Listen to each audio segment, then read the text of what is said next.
yung kaso niyo? Unang-una, magandang hapon sa ating mga kaibigan at maraming salamat at napagbigyan tayo na makapagsalita at masabi yung ating side. Yung pong sinasabing kaso sa atin na na-file nung nakaraang taon ay na-dismiss na po. At nag-MR siyempre yung mga complainant at na-deny din yung MR. At ibig sabihin talagang dismiss na yun ho ang katotohanan. Kung ano-ano mang mga sinasabi ng mga ibang kababayan na may kaso pa tayo, sa katunayan wala na po, tapos na ho yun. Siguro ho ay hindi na tayo bago dyan, kahit alam naman natin nung panahon ng aking ama, palaging ganyan, siguro ho yan yung bunga ng pagsalim mo sa politika, napakadami talagang mga intriga, pero sa katotohanan, kahit tanungin natin ang ating mga kababayan, wala akong katotohanan yan. Kung nakaraang November 20 nga, madaling araw, ay ni-raid po yung aking mga bahay, tsaka yung aking farm. At nagiging katuwaan na nga, ng ating ilang mga kababayan na sinasabi, parang suki-suki kayo konsehal ng raid, dahil matatandaan natin, last year, pinasok din yung aking farm at yung ilan nating mga malalapit sa atin ay pinagre-raid, Pero in fairness naman, sa PNP, ako po ay nagpapasalamat sa lahat po ng mga kawani ng Provincial Office, PNP, ng PNP Santa Maria, na nagsagawa po nung raid. Talagang parehas, smooth yung naging daloy nung pagre-raid at ako'y humihingi ng paumanhin kung ako po ay hindi nyo inabutan sa bahay sapagkat nung araw na yon ako po ay nasa Maynila at saka ang aking mga anak.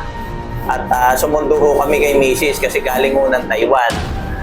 Yun ho yung naging at paliwanag ko din, yung pong mga sinasabing mga baril, pakalaang ho hindi tama yung naging info, yun hong aking mga baril way back 2023 ay naisurrender ko na sapagkat na-revoke po yung aking LTAP at iyan po ay formal nating isinurrender, utos ng batas, isurrender ang mga baril at yan po ay ating isinurrender. Tayo po ay marunong sumunod sa batas at ginagalang po natin ang batas, lalo po ang mga kapulisan.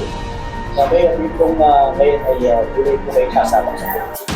Ano po ngayon ang programa niyo kayo ay papalari na darating na salamat sa katanungan.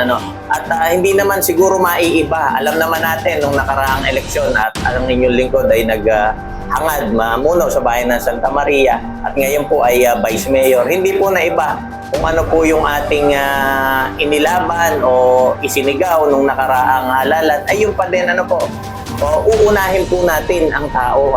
Palagi ho, yun lang ho ang pamantayan ko, hindi ho tayo maliligaw.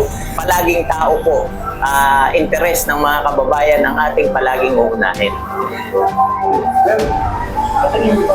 Ano kaya ang plano? Bakit kaya yung kalaban niyo sa politika ay para patuloy natin kayong ginig? Yan naman ay siguro yan din ang alam ng ating mga kababayan.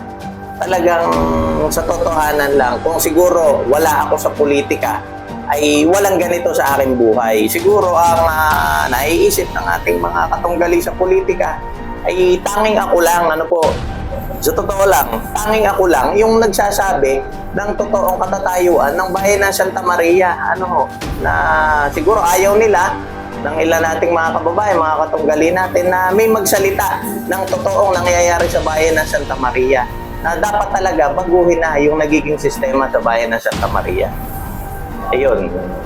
Sa survey, kasi kaya kanina, ako'y galing lamang din sa isang barangay, talaga akong nakakataba ng puso na sinasabi na talagang malakas tayo sa ating laban ngayon. Pero yan po ay hindi natin inilalagay sa ating isip at sa ating kalooban upang hindi ho tayo makampante dahil kailangan pa din ho talaga makiusap sa lahat ng ating mga kababayan na tayo ay muling pagbigyan.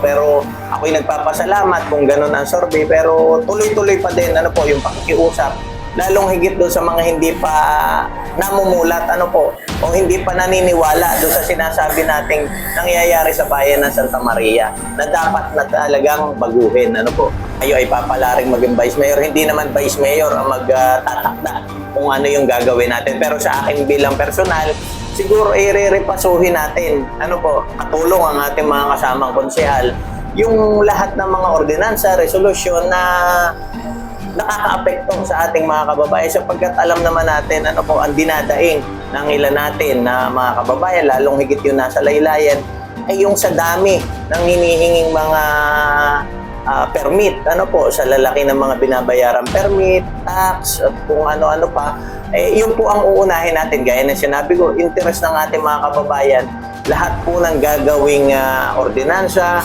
o resolusyon ng Sangguniang Bayan ay sisiguraduhin ko kung mararamdaman ng ating mga kababayan na sa ikagagaan, ano po, hindi sa ikabibigat ng buhay ng ating mga kababayan.